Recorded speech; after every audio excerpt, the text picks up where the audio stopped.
and welcome to another episode of InfoScope. I'm your host, Hannah Kim. We are back again with some of the latest from the IT and science worlds. Let's take a look at what we have coming up in the first part of our show. With the increase in the number of earthquakes in Korea, the government has been developing a system that is capable of sending out notifications within 10 seconds of an earthquake. Experts predict that the timely measures will help minimize possible repercussions. And in other news, recently a group of researchers observed New Caledonian crows using tools to obtain food. I guess birds are a lot smarter than we thought, but here are some more details on this and more coming up next on Briefing Scope.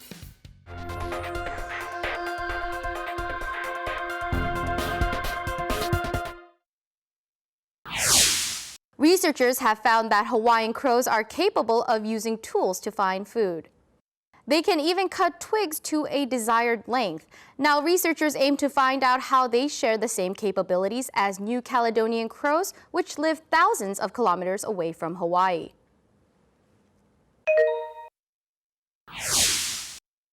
The government announced it will develop by 2020 an early earthquake warning system that can analyze earthquake waves and automatically send notifications to regions that are likely to be affected, all within 10 seconds.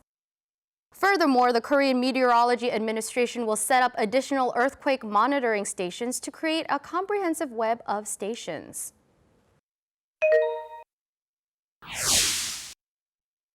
The new cancer treatment center that uses baryon accelerators was found to have issues with high radioactive exposure due to construction issues. Moon Mi-ok of the People's Party touched on reports by foreign advisors that the building's walls were too thin, but these reports were ignored, and given the current state of the building, a fully operational cancer center may threaten the lives of nearby residents. Now, moving on to the next part of our show, we actually have more news on earthquakes. Let's travel back in time to the three kingdoms of Korea. Did you know that the earthquake resistance technologies from the Baekje and Silla kingdoms are still being used today? How can such technology from over hundreds of years ago help minimize damage during natural disasters? We'll have more on this in just a moment. But let's shift gear a little. An educational exhibition was recently held to help students test out different career paths.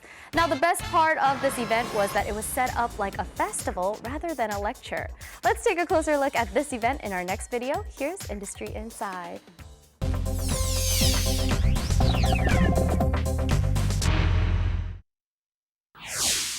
These students are playing the roles of investigators at a crime scene, sifting through the evidence, lifting fingerprints, and gaining leads. They use real tools and learn about forensic science. 과학 수사를 영화나 드라마에서 봤는데 처음 하니까 신기하고 재밌었어요. 과학 수사대가 진짜 된 것 같은 기분이었어요. Here, visitors must fly a drone through obstacles under a time limit. Participants concentrate on the task, but achieving the goal in 20 seconds is no easy feat.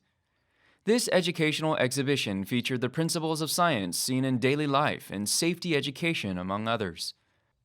Some 200 companies, universities, and public corporations took part and held events in 8 different categories. Experts held lectures for children and adults alike, inviting people of all ages to join in the fun.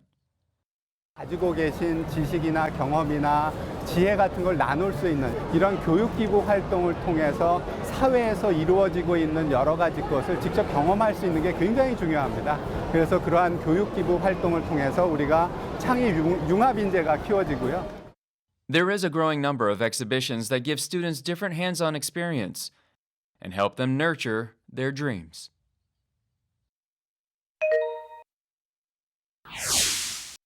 The earthquakes that hit Gyeongju, Gyeongsangbuk-do province have left their marks with collapsed ceilings and split walls.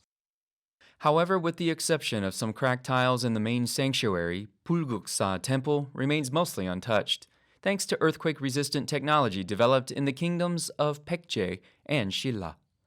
The craftsmen of those times created a method of using stones to absorb any shocking in the ground. This method is called gurengi. Uneven natural rocks are stacked on the bottom of the stonework. Then smooth artificial rocks are stacked above the first layer. These rocks are cut so that they fit the contours of the bottom rocks. The temple can withstand strong quakes since the natural and artificial rocks fit one another like cogwheels. 수평으로 흔들리더라도 인공석의 부재가 이탈되지 못하게 하는 역할들을 하는 거죠. Moreover, grooves were dug into the stones, which were arranged to give a sturdy appearance. This method was also applied to tabletop stone pagoda and Cheomseongdae Observatory. 규모 6.5에서 7.0 되는 지진의 기록이 있다고 분석을 하고 있습니다. 이런 사실들을 그 고대 사람들, 특히 불국사 건축하는 사람들은 정확하게 알고 있었던 것 같습니다. These relics of Korean history have withstood earthquakes and natural disasters for the past 1,200 years. They are a testament to the great wisdom of Korean ancestors.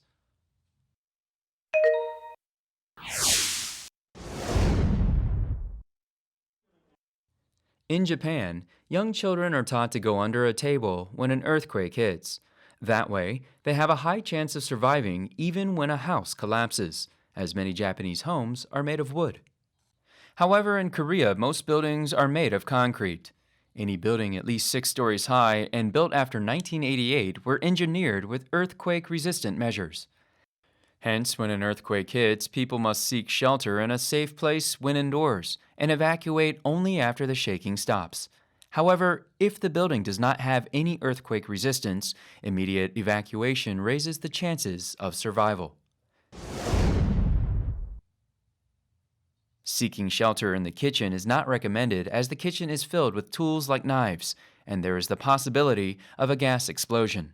It would be better to hide under a sturdy table far from the kitchen that gives a shield from falling pieces of concrete.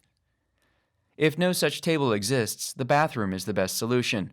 Bathrooms are much sturdier than other rooms because they must contain humidity, and in the worst-case scenario of being trapped, at least there's access to water.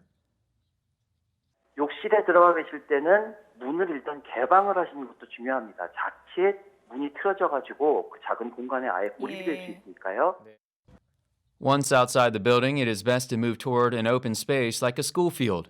If that is not possible, look for a large tree, as it is deeply rooted and will not budge easily, even when the ground cracks. It is also prudent to be familiar with your house's earthquake-resistant design in evacuation paths.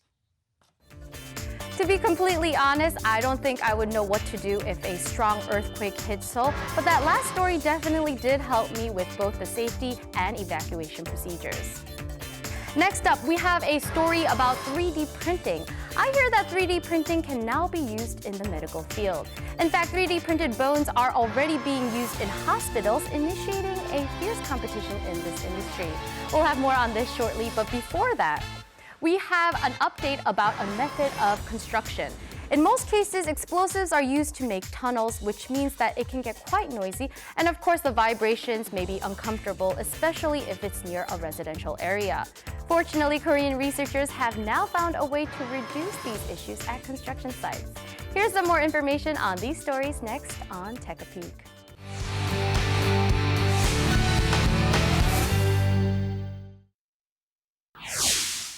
The walls of this residence are cracked, and some are big enough to fit an adult hand. Residents claim these cracks are due to explosions at the underground tunnel construction site. Korean researchers have found a construction method that will reduce these issues. Before the explosion, wire saws are used to cut along the lines of a tunnel shape and create a gap. When the explosion takes place, the gap absorbs the vibrations. There is also a method that reduces both sound and vibration. Instead of putting explosives in the bedrock, a heating rod capable of reaching extremely high temperatures is inserted, making the bedrock expand. This way, pressure forces the bedrock to come loose. These methods can be used in an urban setting as they do not use any chemicals. 종래 발파 공법은 진동과 소음 때문에 민원이 많이 제기돼서 공사가 중단되고 또 이 비용이 많이 소모되는 문제가 있었는데 이 공법을 적용함으로써 이제 민원도 줄이고 안전하게 시공할 수 있는. After some fine-tuning, the researchers will hand over the technology to a local company. This is a patient whose skull was partially removed during an operation to treat cerebral hemorrhage. Part of the skull collapsed, but 3D printing solved the problem. Doctors created a skull that fit the patient with an error margin of 0.5 millimeters. There were few side effects as the skull was made with pure titanium. 인체에 유해한 성분이 전혀 포함되지 않은 상태에서 높은 강도를 확보할 수 있다는 데 가장 큰 의미가 있습니다. This artificial bone was made with 3D printing to replace a facial bone. This bone steadily breaks down after transplantation and is absorbed by the body. In the process, it triggers nearby tissues to regenerate. 하중을 지지한다는 그런 부담이 훨씬 덜했기 때문에 저희가 우선적으로 얼굴 쪽에 초점을 맞춰서 진행을 한 것이고요.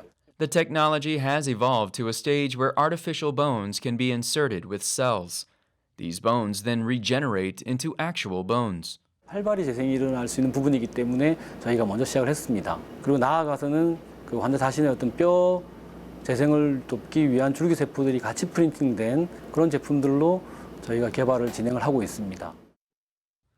The global market for 3D printed artificial bones is worth $13 billion. The market is growing rapidly each year, and the race in the industry is expected to heat up. This is botulinum toxin, made by germs that live in soil. It is such a deadly biochemical that just 1 gram can kill 1 million adults. However, it is commonly used in minute quantities to smooth out skin wrinkles. Snake venom is capable of causing death. In a clinical setting, however, it is used to develop treatments for disorders like angiosis and cancer. 고혈압 치료제로 뱀독 성분 중에서 아미노액시드 4개, 5개짜리를 활용해서 캡토프릴 이런 그 고혈압 치료제가 개발되어 있고요. 지금 현재 많은 상용화가 이루어지고 있는 그런 상황입니다.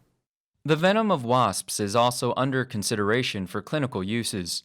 The venom from the Brazilian wasp was found to have anti-cancer properties, and the venom of Korean digger wasps was used to develop inactivated vaccines for animals.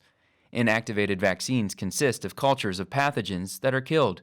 The killing is done with artificial chemicals, which have been rejected by some, but these chemicals were replaced by wasp venom.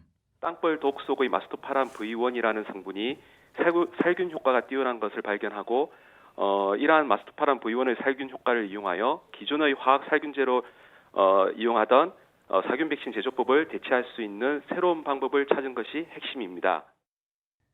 With the help of science and technology, killer venoms are now being reharnessed to benefit people. That's so interesting because I always thought that bee stings and snake venom would do more harm than good, and in some worst-case scenarios, it could even lead to death. Yet it's so amazing to see how these toxins can actually be incorporated into science to help people in the most unexpected ways. Now, I hope you all enjoyed today's show because it's already time for me to wrap up this edition of InfoScope. We'll be back again next time with more news from the IT and science worlds.